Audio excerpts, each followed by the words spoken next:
Continuing to the last few questions left of this worksheet, some of the students explained that the visuals were not fitting the page, so I have zoomed in to this vector. Continuing to the very first part, they have asked us about what is meant by work function. So work function is defined as the minimum amount of energy required by the electron to come out of the metal surface, or we could also there are different ways. Minimum amount of energy required, amount of energy required by electron to come out of the metal surface and appear as a photoelectron or photoelectric current.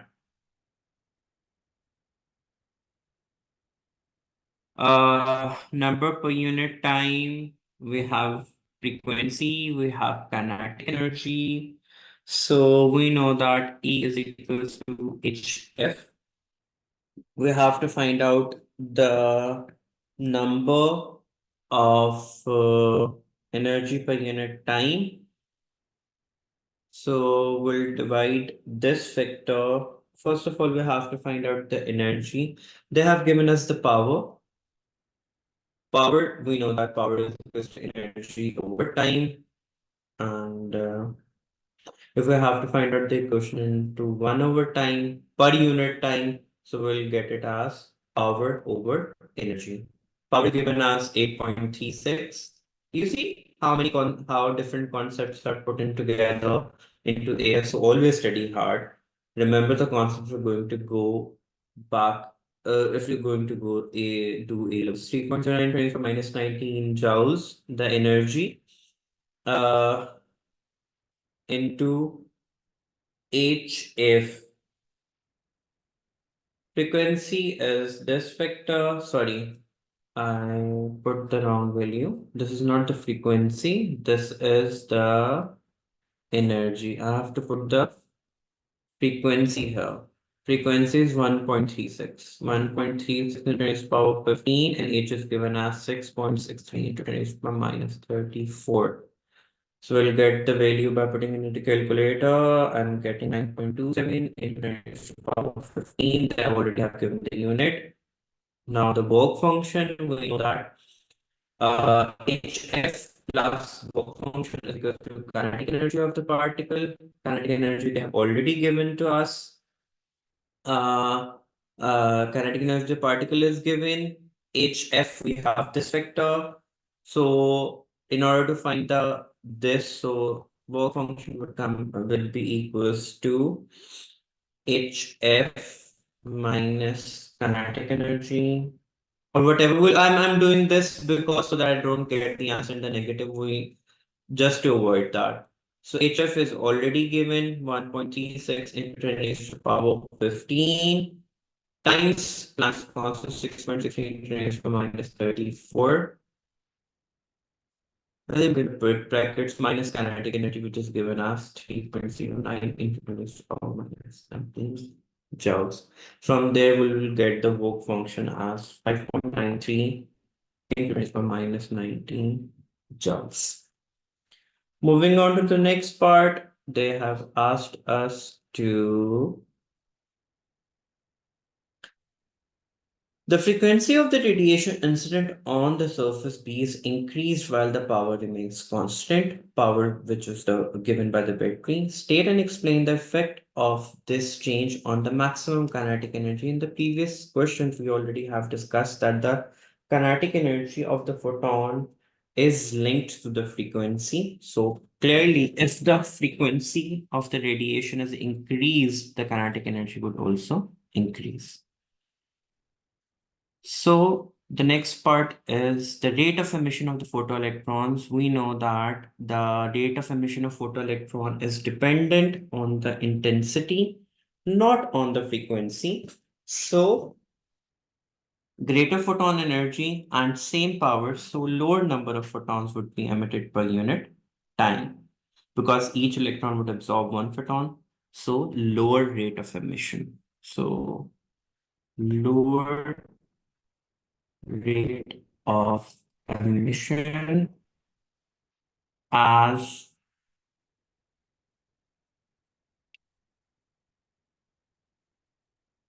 power is constant. And for this part, L is proportional to kinetic energy. So kinetic energy after 1 degrees. Moving on to the next part, we have question number 7. They have asked us that what is the meaning of random and spontaneous? Random means any number. We cannot predict when a particular nucleus will decay next. So in this part, we write as randomness is not sure. Oh, sorry, we're not going to give this vocabulary to similar. Sorry. We'll stick to the part, the fancy English, that cannot predict where a nucleus will decay. Spontaneous is spontaneous is the vocabulary, say immediate, and we can say that does not affected by external changes. Nucleus will decay instantly. We cannot uh, change the behavior, or we cannot expect that after changing the external condition would help us in any decay in any house. Spontaneous is basically that there would be no effect on the stability of the nucleus or the decay of the nucleus due to external conditions. So the next part is a small carbon-15 decays. The mass of the carbon in the sample decreases with time. Figure 10 point shows the variation with time t of natural log m to the power finished from -16 mass. State how figure 10.1 demonstrate that radioactive decay is random. So we clearly see that it's a decreasing graph, but we have fluctuations throughout the graph. So that would show that radioactivity is a random phenomenon. Also, students, keep this in mind. Randomness does not mean that randomness only means that we cannot predict which nucleus is going to decay next, but that will happen in a fixed period of time. Randomness only has to deal with which nucleus is going to decay next. We cannot predict. For example, out of 10 balls, we know that in the next 5 minutes, if the half-life is 5 minutes, I know for sure that 5 nucleuses are going to decay, but which 5 nucleuses are going to decay, that we cannot predict. That comes under randomness. Okay, so keep that in your mind. So this fluctuation in the graph shows that the radioactivity is a random phenomena. The next part is on figure 10.1, draw a straight line of best fit. You have to draw a line of best fit. That would be from that point to this point to this point. This would be a line of best fit. Now, what is the next part? That was an easy question. For the next part, we have show that the decay constant of carbon-15 given by the magnetic gradient in the line is B2. So decay constant is given as we have studied previously that n is equal to n naught t minus lambda t, and taking log on either side, log m is equals to log n naught, sorry, n naught. Sorry, they have used the value of m, so I'll use that here. So log m equals to log m naught plus log e minus lambda t log m equals to lambda t into log e plus log m naught. Log e would give us 1. So log m will be considered as mx. Y is equals to mx plus t. We could write this equation in terms of y mx plus c. This is the constant. So here lambda is the gradient, t is the x factor. Y equals to mx plus c. Y is log m. Lambda here is the gradient, x is a constant, and as it's a decreasing k, so let me write it down neatly here. Log m naught plus minus lambda t. So rearrange the equation. Log m is equals to minus lambda t plus log m naught. Comparing with the equation y is equals to m x plus c. We could see the gradient is decreasing. So minus lambda is justified by that. T is x, log m naught is the c. So they asked us to find out the equation to that. Sorry, to find the value of decay constant. So simply from the graph, we'll get the values. Take any values from the graph. The choice is completely yours. I'm using. So from this, we know that lambda is the gradient. So y over x, which is log m over x, which is the time. Time is mentioned here. Using the values 8 minus 4.8 over 11.6 this time, and the value from here. This is 4.8 and this is the value 8. So the here is x is 11.6 and y is minus 8. Here y is 4.8 and x is 0. So y2 minus y1 over x2 minus x1. These values here will give us the value of lambda, which is 0.28 per second. Getting on to the next part, I hope you understand this part. If there's any issue, do mention it in the comment section. Use your line. Okay, we have done this part. Show the decay constant lambda of carboxyl given by magnetic gradients in B. Now the fourth part, we have to find out as previously we have done that. Log 2 is equals to lambda t. हमें half life find out करनी है. So log 2 is 0.693. So T would be equals to 0.693 over lambda. Lambda has a value of 0.28 from the previous part. 0.693 over 0.28 for 693. So T would be equals to 2.5 second.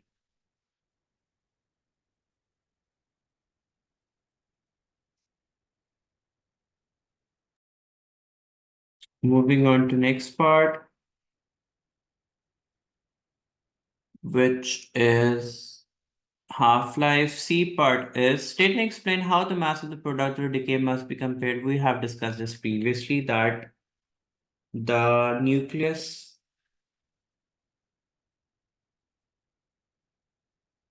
has less mass as compared to this one when we will add it together. So for reaction to occur, energy must be released. Energy is released and that energy release comes from fall in mass. So total mass of the product must be less than the mass of carbon, where carbon 15.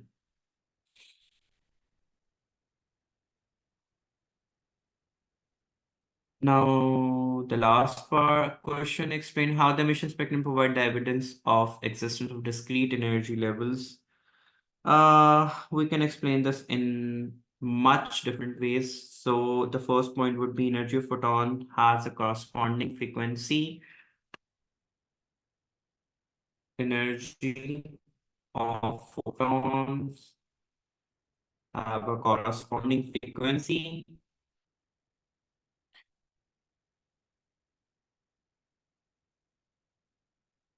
The second one would be change in electron energy emits a single photon energy. जो photon energy is equals to the difference in the energy level and these energy levels. So the photon emitted would always have an energy HF equals to the difference of the two energy levels, E1 minus E2. So all these give the evidence that a discrete form of energy would be emitted or given in order to move the electron to the next level, or when the energy is emitted by the electron to go back to its ground state. So all these provides the evidence that only a discrete value of energy and discrete energy levels exist when it comes to the spectrum of hydrogen atoms. Now, in the next part, in figure 9.2, let me take you up.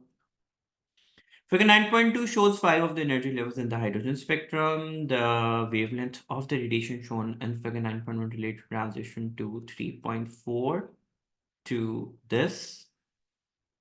Show that the energy level is 1.51. Okay.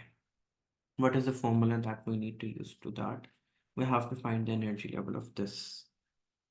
So we know that E is equals to HF over lambda, or simply we could say that HC over lambda. F is equals to C over lambda by putting E is equals to HF. From that, we have got this equation. So the difference of energy level would be E1 minus E2 is equals to HC over lambda. Let's see the energy difference that we're going to have. This for this would be the, we have to refer to the diagram that is given above first. The energy level for this one, the wavelength must be this one, 6.58, and this difference because large amount of energy is required. You could see that this is the biggest gap here. If I could shorten the page, now you would be able to see. See, this is the biggest gap. This is smaller, smaller, smaller. So differences are smaller, smaller. So the biggest, the short, this wavelength would correspond to this energy change. So given into the formula, E1 minus E2 equals to HC over lambda. E2 is always to the ground state is always less. So we'll write X here, minus into minus 3.40 equals to 6.63 into 10 to the power minus 34 times C, which is 3 into 10 to the power 8 over lambda, which is 658 nanometer into 10 to the power minus 9.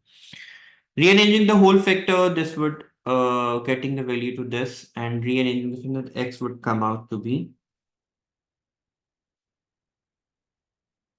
1.51 electron volt with a negative sign. Obviously, this whole answer would be divided with 1.6 into 10 to the power minus 19 joules to get to electron volt. So I'm just skipping that part. Just do that on your and you'll get the value of X, which is 1.51. And if you want to see whether your answer is correct or not, you can again put this value into this equation. HC over lambda, rearrange the equation, HC over E1 minus E2. E1, put the value that you have got here, E2, this value, and you will get the same wavelength, 6.58. This will justify that your answer is correct. So I hope this worksheet would help you in understanding how to solve the quantum physics question, nuclear physics question, decay questions. Stay tuned for more worksheets, more lectures, and do subscribe the channel, like the video, and press the bell icon.